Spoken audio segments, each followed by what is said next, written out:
Barcelona, septiembre de 1923. España está en el caos, conflictividad social, crisis política, corrupción, crisis de Marruecos. La democracia liberal, en definitiva, estorba. Una llamada de Su Majestad el Rey Alfonso XIII. Vamos a ver qué quiere. Su Majestad, al aparato, el Capitán General Miguel Primo de Rivera. Correcto. Tengo todos los apoyos necesarios para implantar un directorio militar de carácter provisional. Correcto. Su Majestad, hace falta orden en la patria. Y nadie mejor que yo, el anhelado cirujano de hierro, para poner las cosas en su sitio, Su Majestad. Perfecto. ¡Viva España! ¡Y viva el ejército! Qué fácil ha sido alcanzar el poder y convencer al rey Alfonso XIII. Una vez he alcanzado el poder, septiembre de 1923, le ordeno al profe Juan que explique mi periplo histórico y mi paso por el gobierno de España. Es hora de historia, viva la Station y viva yo. Vamos a retroceder al pasado, hasta el año 1923.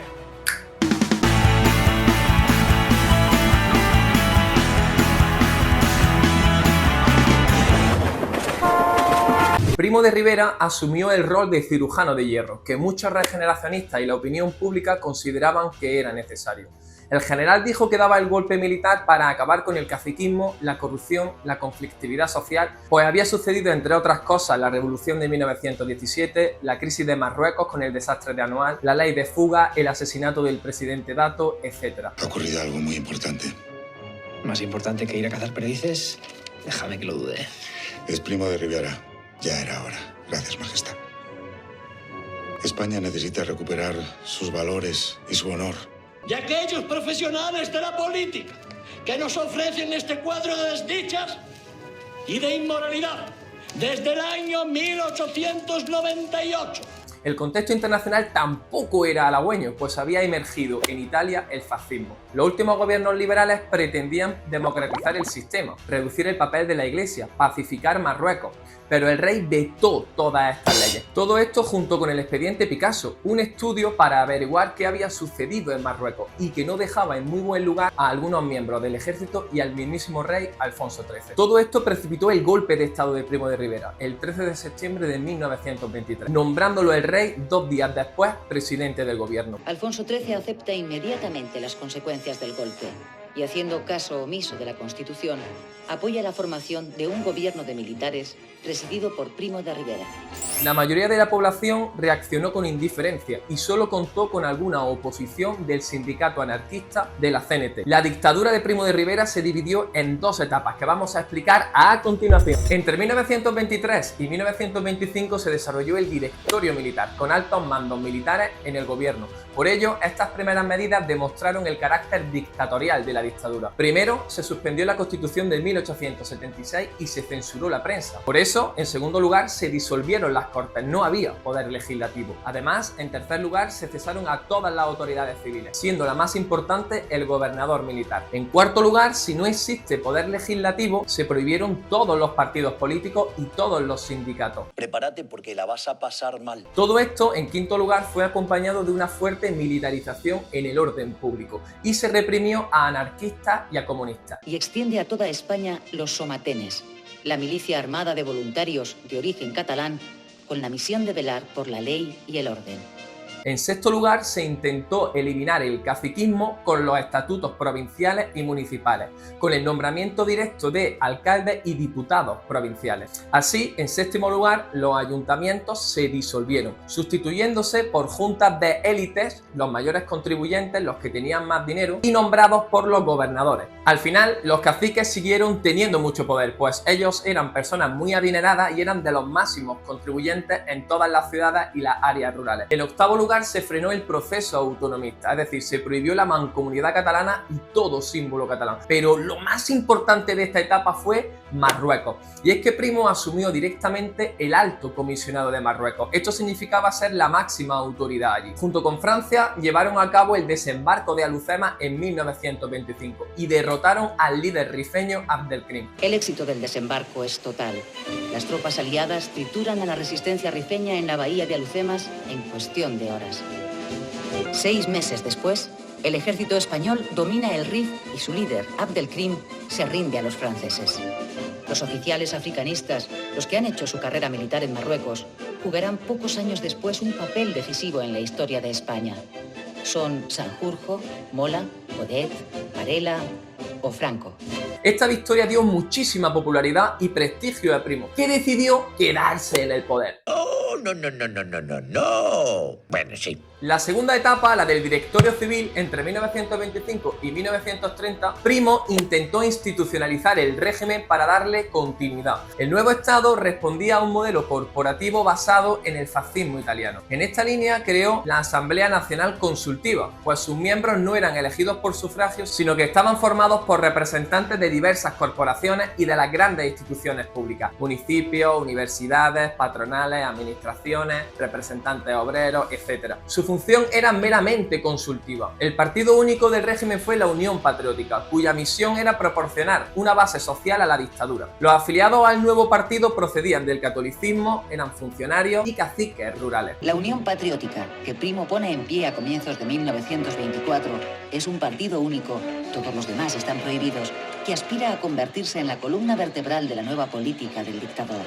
Respecto a la economía, se benefició de la coyuntura económica positiva en el exterior, realizando una política intervencionista con las siguientes reformas. Primero, un programa de reformas públicas e infraestructuras. Segundo, nacionalización de empresas como la compañía telefónica y la creación en 1927 de Camso. Y en tercer lugar, la promoción del regadío a través de grandes confederaciones hidrográficas. Todas estas iniciativas consiguieron reducir el empleo, pero aumentaron los gastos del Estado y de la deuda pública. En el terreno social se reguló el trabajo, intentando eliminar los conflictos laborales, integrando a sectores moderados del movimiento obrero y reprimiendo a los sectores más radicales. Por eso, en 1926 se creó la Organización Corporativa Nacional, agrupando a patronos, a dueños y a obreros. Además, se aprobó un subsidio por familias numerosas y la UGT llegó a colaborar con la dictadura, mientras que la CNT se negó y el anarquismo fue perseguido. ¿Existió una oposición real a la dictadura de Miguel Primo de Rivera? Al principio, la oposición fue escasa, pero fue creciendo conforme se estaba desarrollando la dictadura.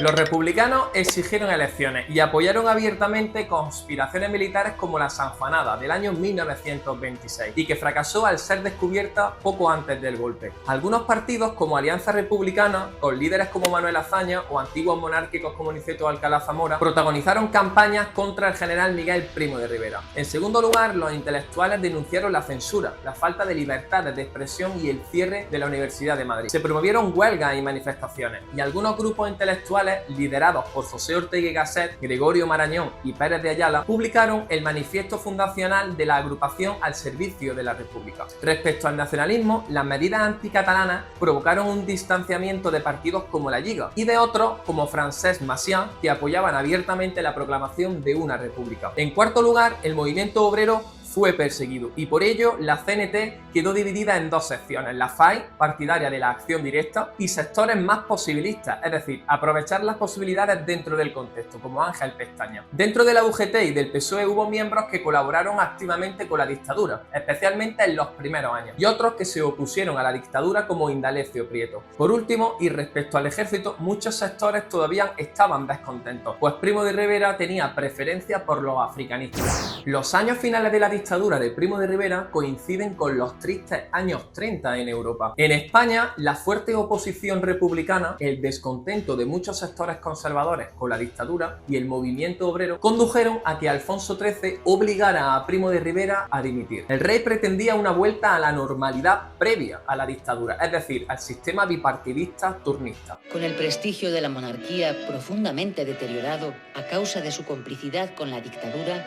Alfonso XIII tiene ante sí una ardua tarea: tutelar el primer intento de transición política a la democracia de la historia de España. Tarea que encomendó primero al general Berenguer y segundo al almirante Aznar. A esta etapa se le conoce como dicta blanda, mezclando elementos autoritarios y otros aparentemente democráticos. Al mismo tiempo, la oposición se fue organizando y en agosto de 1930 se produjo la firma del Pacto de San Sebastián por parte de republicanos, socialistas y nacionalistas, con dos objetivos: poner fin a la monarquía de Alfonso XIII e instaurar una nueva república. Al mismo tiempo, se habían producido conspiraciones militares de índole republicana y de forma fallida en Jaca y en la base aérea de Cuatro Vientos de Madrid. Estas sublevaciones provocaron que Alfonso XIII acabara forzando a Berenguer a dimitir y a proclamar como presidente del gobierno al almirante Aznar en febrero de 1931. El almirante Aznar decidió convocar elecciones municipales para el 12 de abril de 1931 y estas elecciones se consideraron como una especie de plebiscito a favor o en contra de la monarquía. Pero ¿qué fue lo que pasó? Lo que pasó fue que las candidaturas republicanas triunfaron en la mayoría de las capitales de provincia, donde el caciquismo no tenía mucho poder.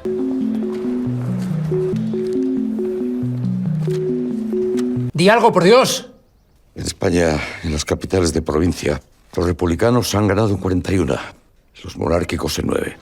Conforme se iban sabiendo los resultados electorales, se fue proclamando la República en Eibar y en Barcelona. Y el día 14, las masas inundaron todas las calles de Madrid proclamando la Segunda República. En Madrid, el director de la Guardia Civil, Sanjurjo, cedió el poder al Comité Revolucionario, al futuro gobierno provisional, presidido por Niceto Alcalá Zamora. Y por su parte, el rey Alfonso XIII, aconsejado por el conde Romanones, decidió apartarse del trono y exiliarse. Así es como terminó la dictadura de Miguel Primo de Rivera, pero también así es como terminó la monarquía de Alfonso XIII. Y es que la Segunda República fue proclamada el 14 de abril sin derramar una gota de sangre. Nos vemos en la siguiente clase y aquí en la descripción os dejo el enlace para que también podáis ver la clase de la Segunda República, uno de los periodos históricos más relevantes de la historia de España. Adiós.